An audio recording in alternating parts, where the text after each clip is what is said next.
The unification of Japan, the samurai, the shogun, and modern Japan. Level B. 2. Upper intermediate. When people think of Japan, they often picture two worlds at the same time. One world is modern, neon streets, bullet trains, robotics, efficient cities. The other world is historical, samurai armor, castles, silent temples, and stories about honor and discipline.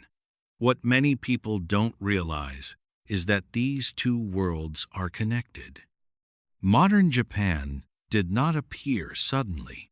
It was built through centuries of conflict, political experiments, and one of the most dramatic processes in world history, the unification of Japan.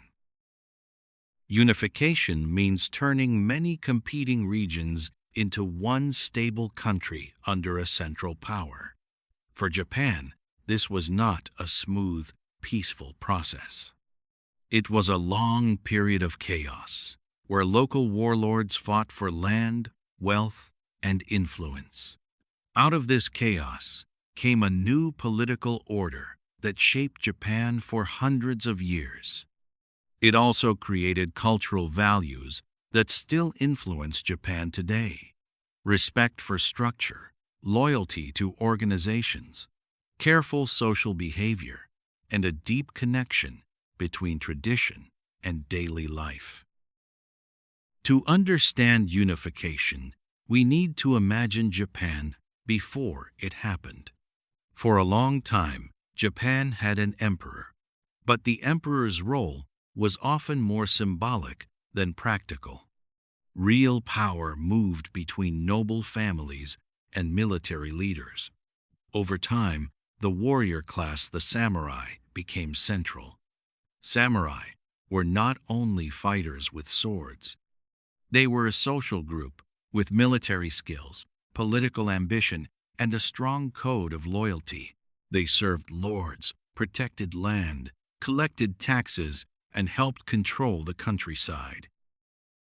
By the 1400s, Japan entered a period often called the Sengoku period, meaning the Warring States era. It was a time when central control weakened, and many daimyo regional warlords fought each other. Castles rose across the country. Alliances formed and broke quickly. Betrayal was common. Some leaders used diplomacy, others used brutal force, and many used both at the same time. For ordinary people, life could be unstable.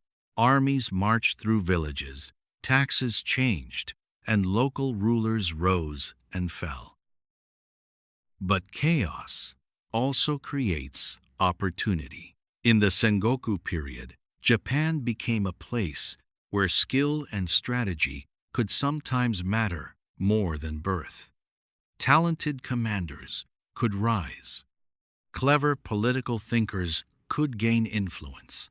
And because so many groups were competing, new ideas about governance, military organization, and economics developed faster.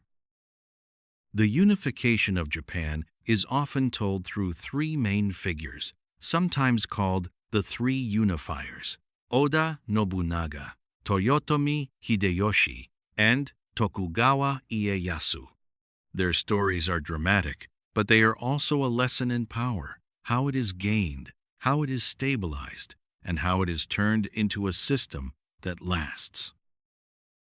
Oda Nobunaga is often described as the ruthless innovator. He grew up in a world where old traditions still shaped politics, but he was willing to break those traditions when they blocked his goals. Nobunaga understood that to unify Japan, he needed more than bravery. He needed organization, new technology, and control of key economic points. One of the most important changes during his time was the increased use of firearms.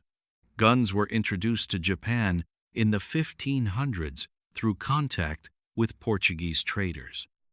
At first, Firearms seemed like a strange foreign tool, but some Japanese leaders quickly saw their value.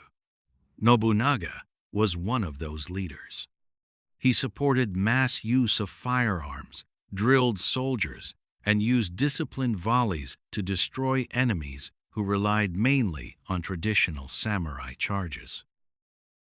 This was not just a military change, it was a social shift.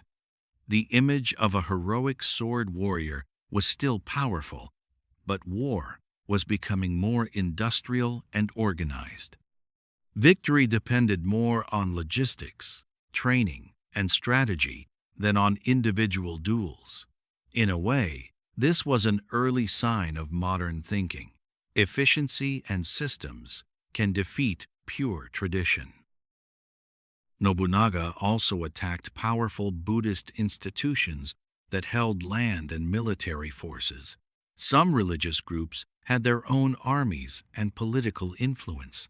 Nobunaga saw them as rivals to central control. His conflicts with these groups were brutal, and today they are still debated. But politically, his goal was clear. He wanted to remove competing centers of power. Unification requires one authority that others cannot challenge. Nobunaga's rule expanded fast, but it did not end with a peaceful old age. He was betrayed and forced into a final, dramatic moment. After his death, the question returned: who would control Japan now? This is where Toyotomi Hideyoshi enters the story. Hideyoshi is one of the most fascinating figures in Japanese history because he rose from low status to become the most powerful man in the country.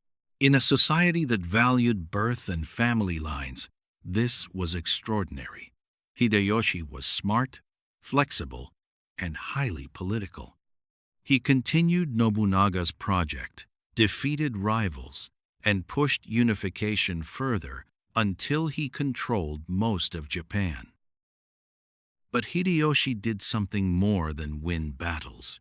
He tried to turn victory into order. Winning wars is one thing. Creating a stable country is another.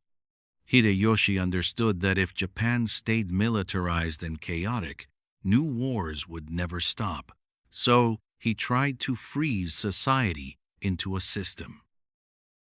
One famous example was the sword hunt, where weapons were taken from peasants.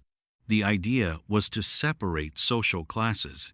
Farmers should farm, warriors should fight.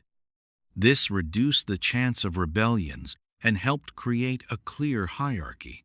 Hideyoshi also organized land surveys to measure territory and taxes more systematically.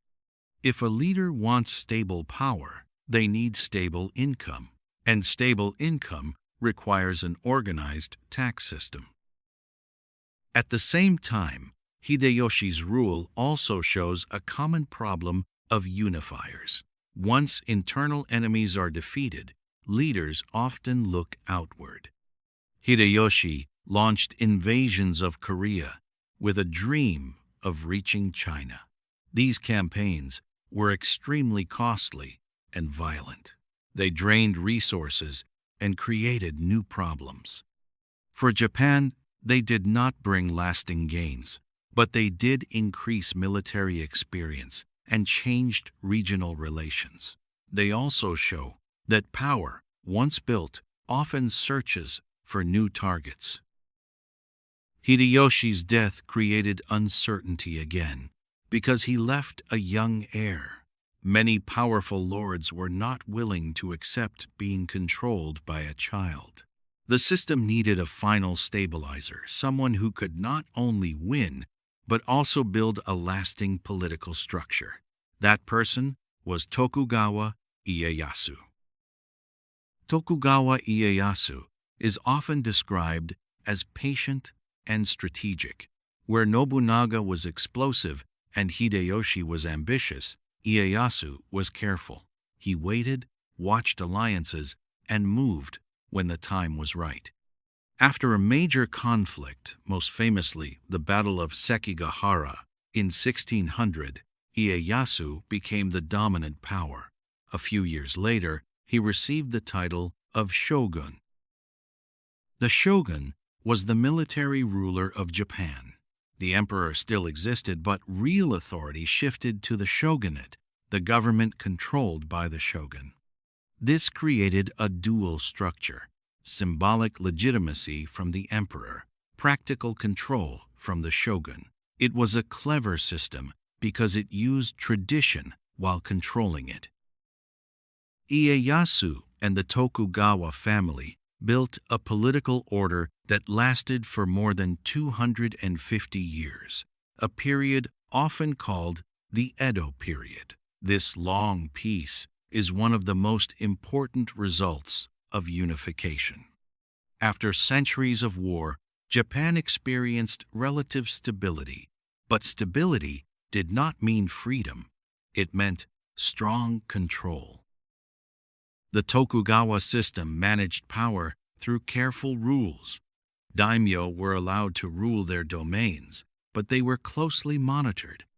A famous policy required many daimyo to spend time in Edo, modern Tokyo, and to leave family members there. This created loyalty pressure and reduced the chance of rebellion. The system also limited the building of castles and controlled marriages between powerful families. These rules turned military power into administrative power. Instead of constant battle, politics became regulation, reporting, and controlled competition. The Tokugawa period also strengthened class structure. Samurai became administrators and officials, not only warriors. Many samurai lived in castle towns, receiving income, enforcing law, and serving their lords. Farmers were valued because they produced food and taxes. Merchants, even when they became wealthy, often had lower social status officially. This created a society where official rank did not always match economic reality. Over time, merchants gained influence through money, while some samurai became financially stressed. This tension quietly grew under the surface. Peace changed culture too. When people are not constantly fighting, they create. Cities grew, trade expanded, roads improved, literacy increased. Theater, poetry, woodblock prints, and popular entertainment developed strongly. Many of the cultural images that people associate with traditional Japan became widespread in this period. Paradoxically, stability allowed creativity even under strict social rules. But the Edo period also had another huge feature: limited foreign contact. Japan was not completely closed, but the Tokugawa government strongly controlled outside influence. They feared foreign vmешательство and the spread of Christianity, which they saw as politically dangerous. By limiting foreign presence, they protected stability, but they also reduced technological exchange compared to Europe's rapid industrial development. And here we reach the bridge to modern Japan. The Tokugawa system created peace and structure, but it also created vulnerability. In the 1800s, Western powers with modern navies began pushing Japan to open trade. Japan could not ignore this pressure forever. The old system, built for internal stability, was not ready for a world of global empires and industrial power. This is where the story becomes more than samurai history. It becomes the story of how Japan transformed itself into a modern state. The end of the shogunate, the return of imperial authority in a new form, and the rapid modernization of the Meiji era are all connected to the earlier unification. Unification created a centralized framework. That framework, when it finally shifted, allowed Japan to modernize quickly, rather than break into chaos again. For more than 2 centuries under the Tokugawa shogunate, Japan had relative peace. This peace allowed cities to grow and culture to flourish, but the system was also built on tight hierarchy and careful control. Samurai became bureaucrats. Daimyo ruled their domains but were watched. Foreign influence was limited. For a long time, it worked. Then, the outside world changed dramatically. In the 1800s, Western powers were expanding through Asia with industrial technology, modern weapons, and powerful navies. They wanted trade, ports, and influence. Japan's leaders understood the danger. They had a clear historical memory. Internal chaos had been terrible. Unification had stopped that chaos. But now the threat was external, and the old system was not designed for it. The turning point came when foreign ships arrived with a level of force Japan could not ignore. The shogunate faced a painful choice: open the country and accept unequal agreements, or resist and risk war it might lose. When the government chose to open under pressure, many Japanese felt humiliation. The shogunate looked weak. It had promised stability and protection, yet it could not keep foreigners out. This loss of legitimacy became a political earthquake. At the same time, Japan was already changing internally. The official class system still existed, but the economy was moving. Merchants, officially low status, often became wealthy through trade and finance. Some samurai, officially high status, were poor and in debt. This mismatch created social tension. In addition, ideas were spreading through books and learning. People debated what Japan should become. Some believed Japan needed modernization quickly. Others believed opening would destroy Japanese identity. This conflict became a struggle over power. Who should control Japan's future, the shogun or a new leadership centered around the emperor? It's important to understand what the emperor meant here. For centuries, the emperor had been a symbol of legitimacy, not the main ruler. But symbols can become political weapons. Opponents of the shogunate used the emperor as a rallying point, arguing that true authority should return to the imperial court. This movement grew, especially among powerful domains in the south, such as Satsuma and Choshu, which had strong military and political ambitions. Eventually, tensions turned into armed conflict. The shogunate lost. This event is often called the Meiji Restoration. It sounds like a peaceful return, but it was a major revolution.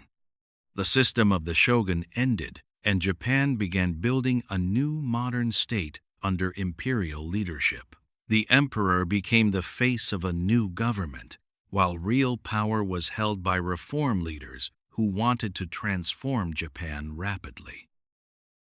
Here comes one of the most dramatic shifts in Japanese history: the end of the samurai as a class.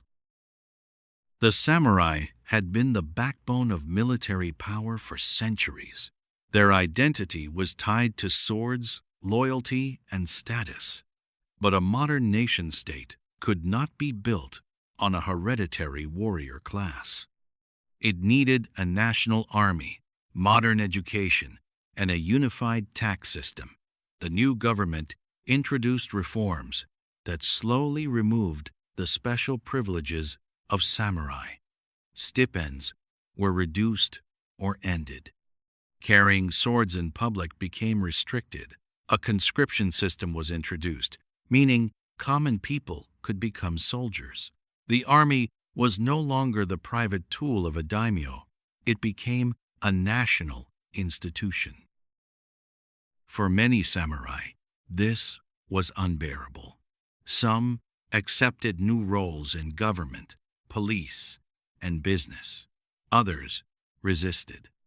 There were rebellions, including a famous conflict led by former samurai who felt that the old values were being destroyed. But the direction of history was clear. The age of samurai dominance was ending. This transformation shows a hard truth about modernization. It often requires breaking the very groups that once created stability. The samurai helped unify Japan and maintain order under the shogunate, but modern Japan needed different tools: factories, railways, bureaucracy, and modern military organization. Old loyalty networks were not enough. The state needed direct control. The Meiji government moved with surprising speed. It reformed education, created modern legal and administrative systems, invested in industry, built railways, and studied Western technology. Japanese leaders sent missions abroad to learn how modern states worked. They didn't copy blindly, but they absorbed knowledge quickly. Their goal was simple and urgent: strengthen Japan so it would not be colonized like many other countries in the region. This goal became a national mindset. Modernization was not only about comfort or progress, it was about survival and pride. And because it was tied to national survival, reforms that would have taken centuries in other places happened within decades. At the same time, Japan faced a deep identity question: how to modernize without losing itself. This is where the story of unification connects to modern Japan in a powerful way. The unifiers of the Sengoku era built a system that valued order, hierarchy, and loyalty. The Tokugawa shogunate turned those values into a stable society. The Meiji leaders then used the same cultural tools: discipline, organization, respect for institutions, to modernize rapidly. In other words, modernization in Japan was not a complete break. It was a transformation built on an existing foundation of structure and statecraft. You can see this in how Japan built institutions. Schools emphasized discipline and collective responsibility. Companies often developed strong internal cultures where loyalty and group harmony mattered. Government systems became highly organized. Even as Japan adopted new technologies, it kept many traditional social habits: politeness, ritual, careful behavior, respect for roles. This is why modern Japan can look like a country of contradictions but still feel coherent. You can see futuristic technology next to old temples. You can see strict business suits next to traditional festivals. You can see innovation and tradition living in the same space. That balance is not accidental. It comes from historical experience. Japan learned that chaos is dangerous, but stagnation is also dangerous.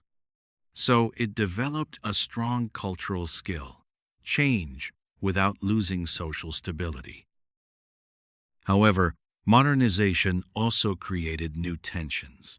Building a strong state and strong economy sometimes means increasing control. It can mean national ideology, strict education, and a powerful military. In the late 1800s and early 1900s, Japan's modernization and desire for security also pushed it toward expansion abroad.